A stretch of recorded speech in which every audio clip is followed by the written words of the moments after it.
La parole est à Madame Laurence Abeille, rapporteure de la Commission des affaires économiques.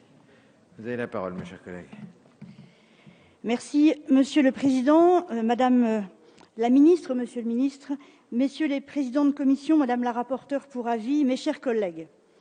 Nous examinons aujourd'hui une nouvelle proposition de loi relative à la sobriété, à la transparence et à la concertation en matière d'exposition aux ondes électromagnétiques.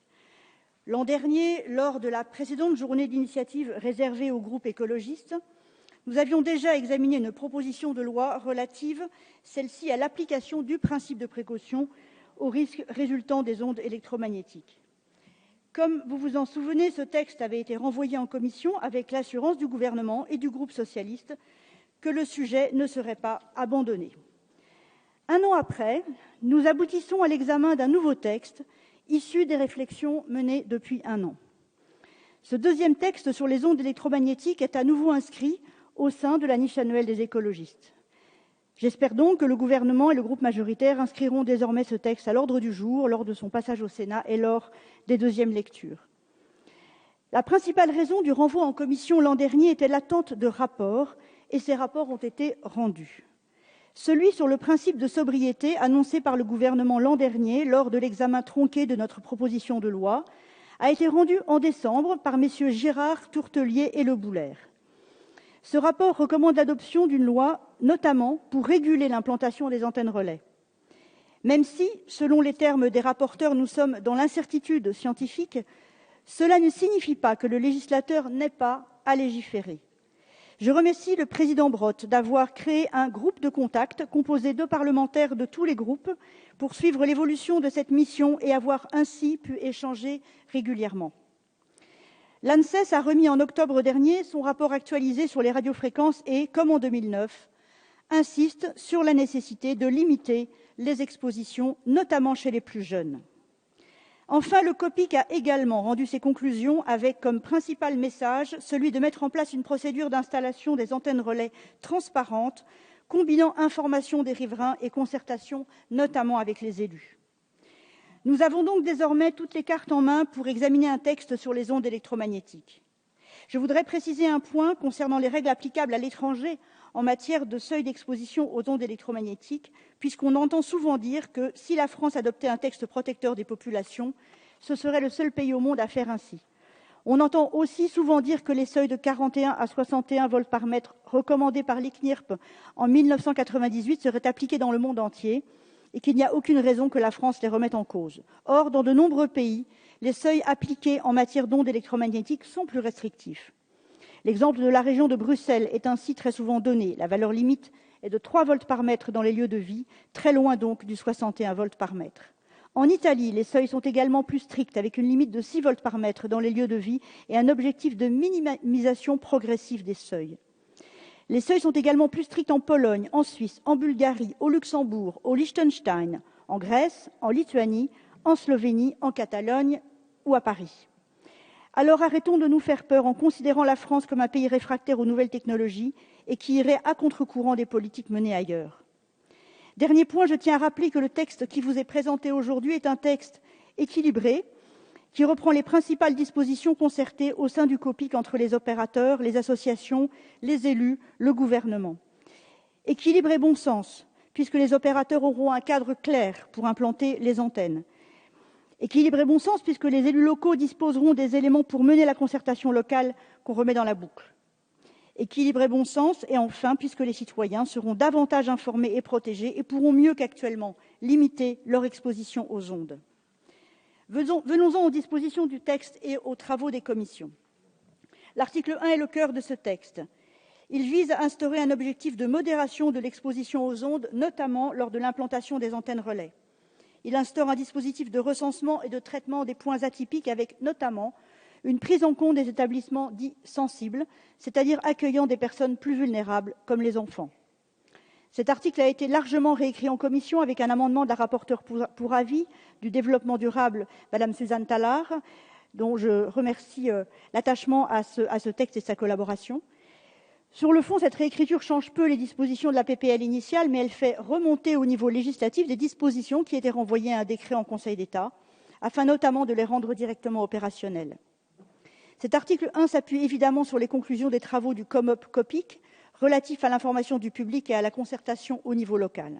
Il crée une instance de conciliation au niveau national sous l'égide de l'Agence nationale des fréquences. Il précise les obligations en matière de mesure de champs électromagnétiques avant et après implantation. Il redonne un rôle aux maires sans donner une compétence et un pouvoir de décision au niveau local, mais les élus locaux ne seront plus laissés de côté. L'article 2 a pour objectif final de permettre aux élus et aux citoyens de mieux connaître leur territoire et d'aboutir à terme à la mise en place d'un cadastre électromagnétique ou au moins à une version plus aboutie du site cartoradio.fr géré par l'Agence des fréquences. L'article 3 vise à instituer une périodicité dans la remise du rapport de l'ANSES sur les radiofréquences.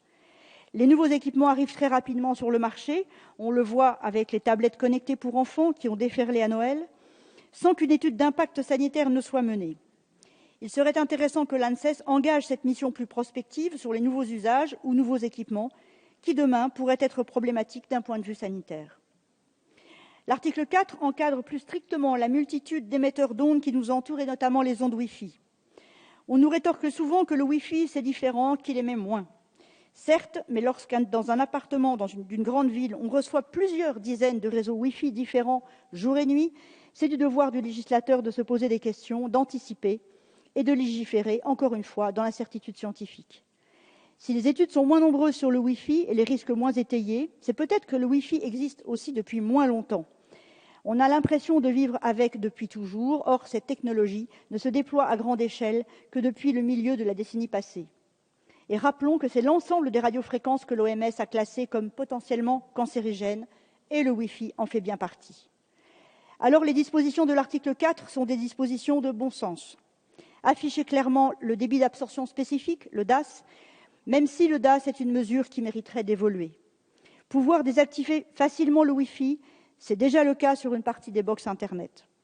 Indiquer qu'un appareil émet des ondes lorsqu'il en émet, je pense notamment à certains appareils que dont nos concitoyens peuvent ignorer qu'ils émettent fortement, comme les ampoules fluocompactes ou ampoules basse consommation, comme les plaques à induction ou les téléphones fixes sans fil, qu'on appelle DECT. Informer les habitants lorsqu'on installe chez eux des appareils émettant des ondes, je pense notamment aux compteurs communicants. Sur ce point, je pense à titre personnel que personne ne devrait se voir imposer dans son habitation un équipement dont il ne veut pas pour des raisons sanitaires. L'article 5 vise à réguler la publicité pour les téléphones portables et l'ensemble des terminaux mobiles, comme les tablettes. Puisque les risques liés à l'utilisation d'un téléphone portable à l'oreille sont désormais clairement établis par la littérature scientifique et les agences de santé, il est nécessaire que la publicité transmette ce message de précaution sanitaire en ne montrant plus ce type de comportement. L'usage à l'oreille du téléphone devrait être l'exception, c'est un réflexe à avoir, tout comme on met des oreillettes pour écouter de la musique avec un baladeur. En ce sens, et c'est l'objet de l'article 6, il est nécessaire de promouvoir d'autres comportements et de sensibiliser davantage la population et les usagers de ces technologies. L'article 7 concerne spécifiquement la petite enfance et le Wi-Fi. Comme je l'ai déjà dit, certains considèrent le Wi-Fi comme relativement inoffensif, ce qui est loin d'être certain. Par contre, on peut tous s'accorder sur un point, le Wi-Fi est totalement inutile dans une crèche.